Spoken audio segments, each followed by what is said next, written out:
chante depuis toute petite. En 2007, je fais une rencontre personnelle avec le Seigneur et ce qui va me conduire à plutôt mettre mon talent, le don que j'avais reçu au service du Seigneur cette fois-là. Donc je commence à me préparer depuis 2009 avec mon premier album qui sort qu'en 2011.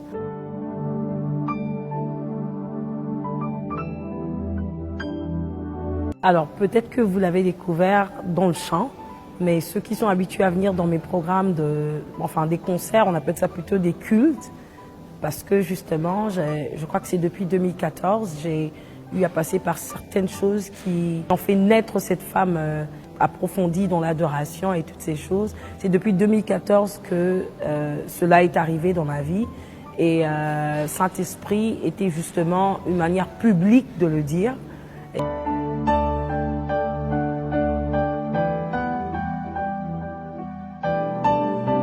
Alors la Bible est claire, elle dit ceci, le péché est un fruit de conviction. Tant que vous êtes convaincu de ce que vous êtes en train de faire, vous n'êtes pas en train de pécher. Alors, je voudrais aussi nuancer de ce côté-là parce que après, la conscience, c'est pas ce qu'on dit tout haut. La conscience, c'est ce qu'on ressent à l'intérieur de soi-même. Alors si en sortant de ta maison, je dis ça souvent aux filles, tu t'es regardé dans le miroir, tu sais que tu vas un tout petit peu cogner les cœurs. Ta conscience a essayé de t'envoyer un message du genre que ce n'est pas bien ce que tu as porté sur toi. Mais la conscience, ce n'est pas le fait de dire que je me sens bien dans ma peau. La conscience, c'est le fait de le ressentir au fond de soi.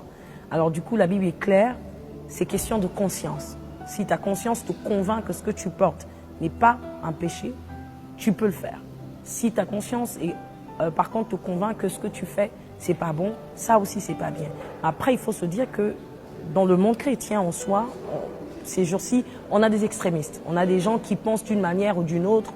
Et moi, ce que j'ai l'habitude de dire, c'est qu'on avait des Pierre, on avait aussi des Paul, qui ne voyaient pas simplement les choses de la même manière tout le temps, mais qui avançaient selon la foi qu'ils avaient reçue de Christ. Donc du coup, pantalon, pas pantalon, ça dépend de ce que tu fais de ça, mais aussi éviter d'être une pierre d'achoppement pour les autres, bien évidemment. Si j'arrive dans une église où on exige de porter les foulards pour chanter, je le ferai. Juste parce que c'est cette manière-là que cette église conduit les choses.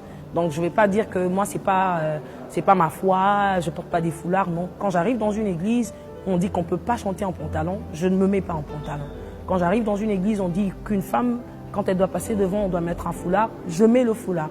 Mais ça ne veut pas dire que ça va changer ma manière à moi de faire les choses. Donc du coup, je crois que ça dépend vraiment d'une vraie conscience. Bien évidemment, nous obtenons notre conscience du Saint-Esprit. Donc si quelqu'un sent le besoin de porter un pantalon en chantant, pourquoi pas. Regardez juste s'il sert ou il ne sert pas quand même. Je crois que ça dépend de chacun.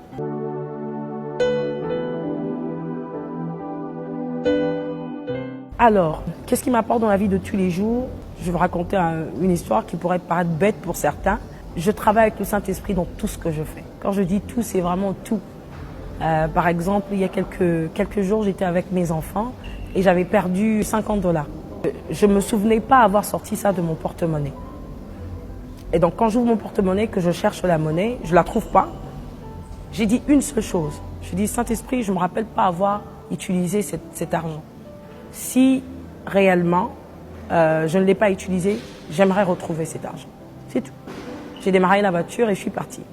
Alors, il devait être 9 h. Et quand mes enfants sont revenus de l'école, il était 17 h. Et je les ai surpris en train de parler, mais je ne les entendais pas. Et je leur ai posé la question simple. Vous avez retrouvé mon argent? Ils m'ont regardé pour me dire, comment tu sais qu'on parle d'argent?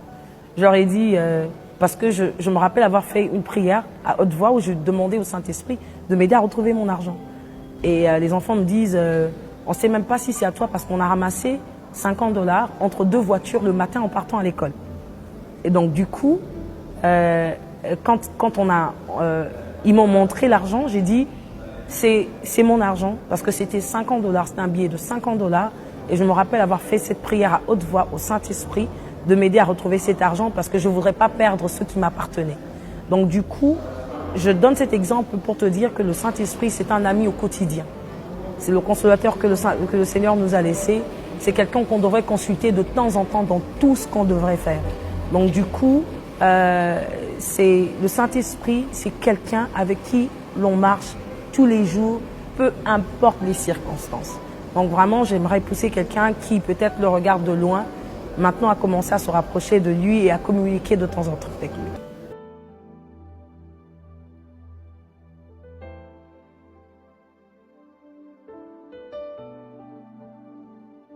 Alors ce que je pourrais dire, c'est souffle, c'est le souffle du Saint-Esprit. Encore une fois, comme j'ai dit, le Saint-Esprit, c'est vraiment un ami avec qui j'ai appris à marcher. J'aimerais le présenter au monde, à l'Église. Souffle, je dis souffle, souffle dans nos églises, souffle dans nos maisons. Justement, apporte cette différence de pouvoir appréhender les choses, mais d'une manière très spirituelle au fait, que l'on soit capable de découvrir le cœur de l'autre. Parce que la Bible dit qui est capable de lire ce qu'il y a dans le cœur de l'autre, si ce n'est par la révélation de l'esprit. Je parle plutôt de l'esprit révélateur qui peut nous faire connaître les choses en avance et qui peut nous éviter certains dangers justement, qui peut nous ouvrir les yeux et nous aider à pouvoir appréhender les choses de tous les jours, mais d'une manière très particulière et d'une manière plutôt spirituelle. Ce matin ou cet après-midi, peu importe l'heure à laquelle vous regarderez cette émission, c'est que le Saint-Esprit est un ami fidèle. Il est réel, il parle, il conseille, il entend, il comprend en avance, il révèle ce qui est caché et il donne la possibilité de pouvoir voir en avance ce qui n'est pas. Nous vivons dans un monde spirituel où les choses devront être révélées avant que nous puissions entrer dans ces choses, que ce soit dans les décisions de travail, que ce soit dans un business, les gens avec qui nous devons nous lier d'amitié, ceux qui devront nous accompagner. Je dirais à quelqu'un de pouvoir apprendre à vivre avec la personne du Saint-Esprit, à pouvoir l'inviter dans sa vie, à pouvoir plutôt se rendre compte qu'il est réel et que tout ce qu'il attend, c'est ton go à toi.